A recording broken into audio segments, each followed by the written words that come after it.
short commercial break at the quarter point in the NFL. So let's talk about the NFC North, who they're losing. Ooh, the Chicago Bears. Oh, if you guys haven't heard the news, the Bears released Devin Hester yesterday, and that is, oh, something in my soul has just heard about that. I think Devin Hester is possibly, I don't know. I never saw Deion Sanders play, so I can't say that he's the best of all time. But Hester is by far the best. Is either one or two in the terms of the best return man of all time. And the Bears are cutting him just because they have to.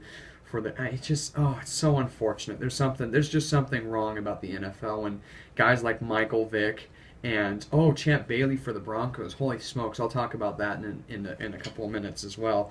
And who am I?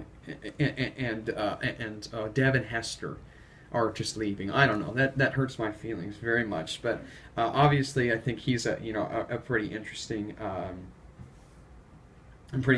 person that we need to get under wraps. Under wraps. So I think they need to get that position taken care of because Hester is so important to that team, and you can. The thing about it's not like they need to go out and spend money on that. There's probably somebody on the Chicago Bears roster that can return kicks just as well. In fact, I think like Johnny Knox or even some other people were doing a lot of those duties last season.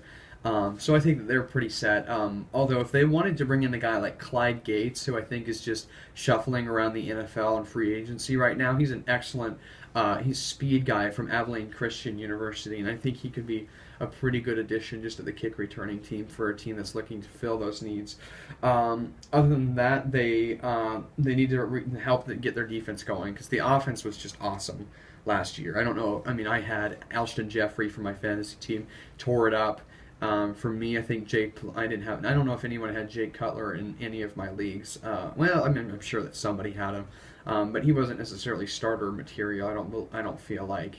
I don't remember. I may just be speaking blabber into the microphone, and fantasy football fans everywhere are like, "Are you kidding me, Jake Cutler? Help me win the playoffs or whatever." So, I don't know. He seems like just a decent player.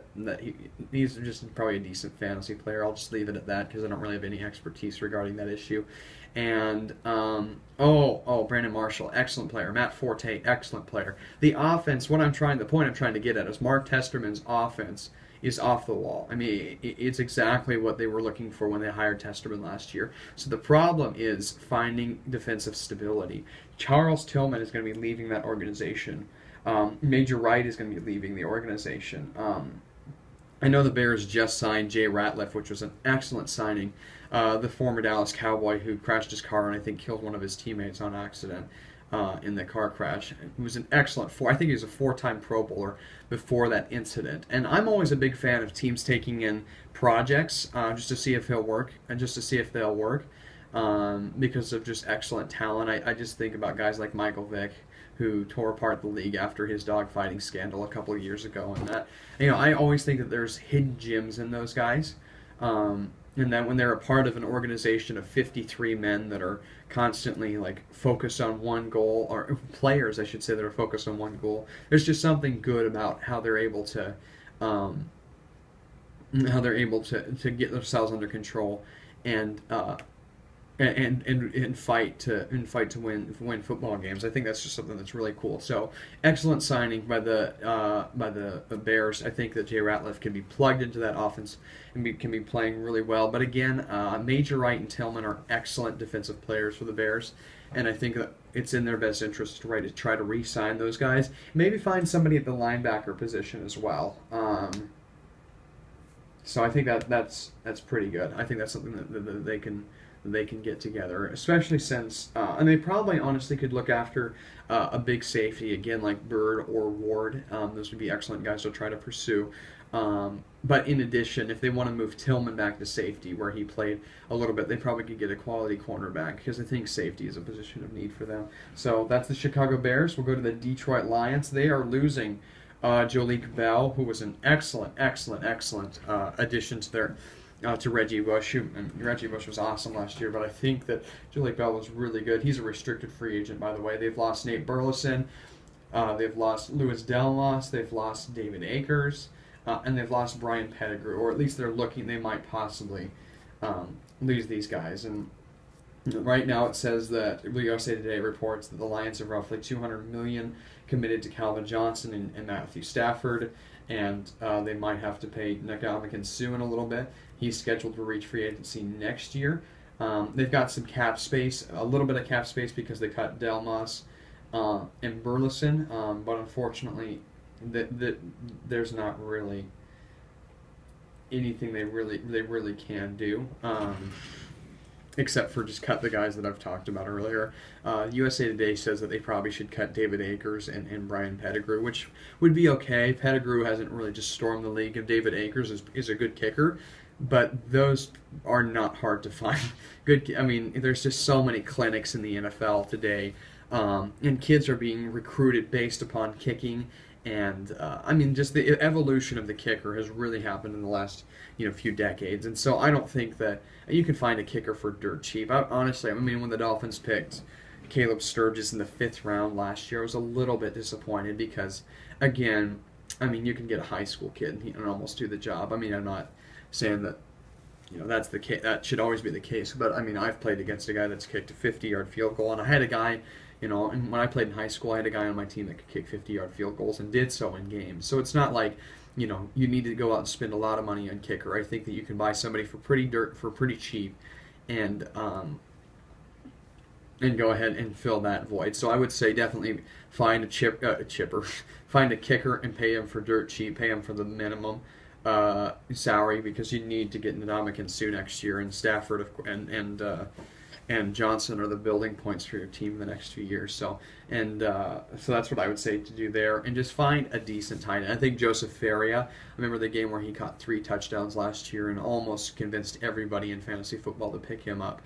I think they've got a decent situation at tight end, and they might be able to find somebody that can complement Joseph Faria in the team next year. So the Lions are pretty well set according to what I've got. They say the Lions should pick. They're 10 in the draft, and when I say they, I mean USA Today. They probably need to find a young cornerback that should be able to scour a deep wideout group across the board. Yeah, maybe a young cornerback. I agree with them on there. I'm not really 100% aware about the Lions cornerback needs, but I would suggest doing what USA Today does as well, and probably just pick a good cornerback from that 10th position. There's a lot of good ones this year. Let's move to the Green Bay Packers. They're going to lose Matt Flynn. Oh, that's a problem. I don't think anybody's really bothered about that. Jermichael Finley, of course, would be. Yeah, I don't know about Jermichael Finley.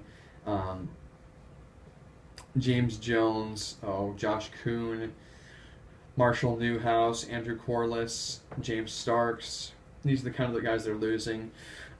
USA Today reports their issues as their depth is going to take a hit.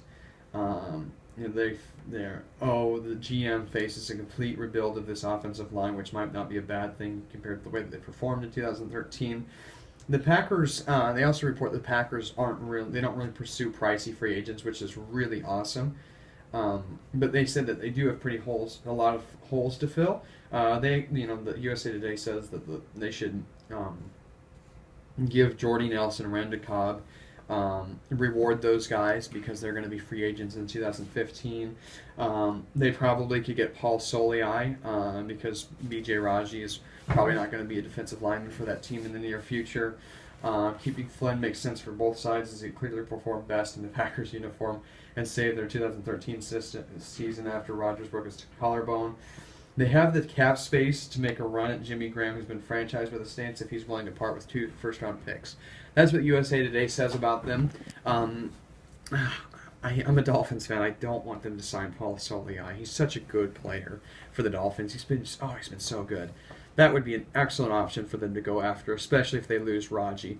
The Dolphins are also interested in getting B.J. Raji in the situation where, if Soliai leaves, and that would just be a terrible trade per se. The Dolphins, it would basically be a trade where the Dolphins would get B.J. Raji for Paul Soliai, and they'd take a little bit less. They'd spend a little bit less money. But oh gosh, I don't know. Something in me is just really pained by that scenario.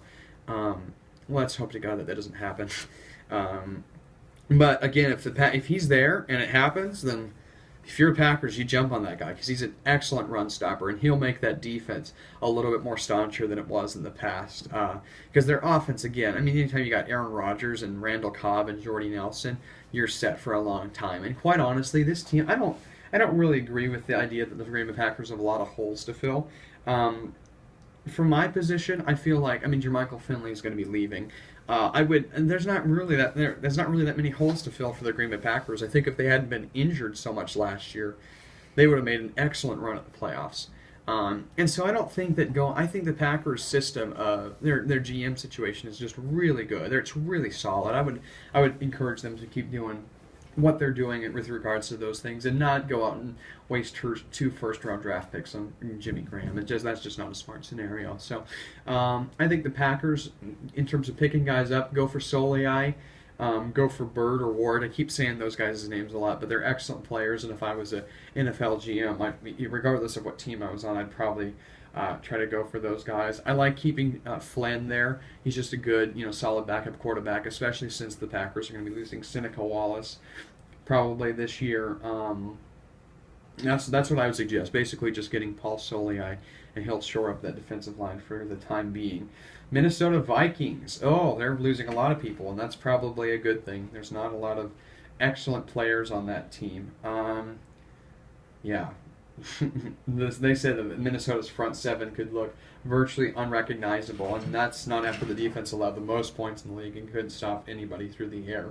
No, that's probably a really good thing. They suggest that they get a few defensive linemen: Michael Johnson, Lamar Houston, Henry Melton, and Chad Greenway as well. Chad Greenway is a free agent, and I saw that as well, so he needs to be shored up for the Minnesota Vikings. There's also a lot of talk that they could go there. They could end the Christian Ponder experiment and get Michael Vick, which would be an excellent strategy for them. They just need a solid quarterback, and there's going to be a few guys on the market this year, like Matt Flynn, who we just talked about. If they can try to get him just to be the game manager and quarterback that he can be, then that would be absolutely great for them, especially since they're going to be losing tons of quarterbacks this year. If they want, and I'm not a big fan of Josh Freeman, but I think that he could be what the Vikings want him to be.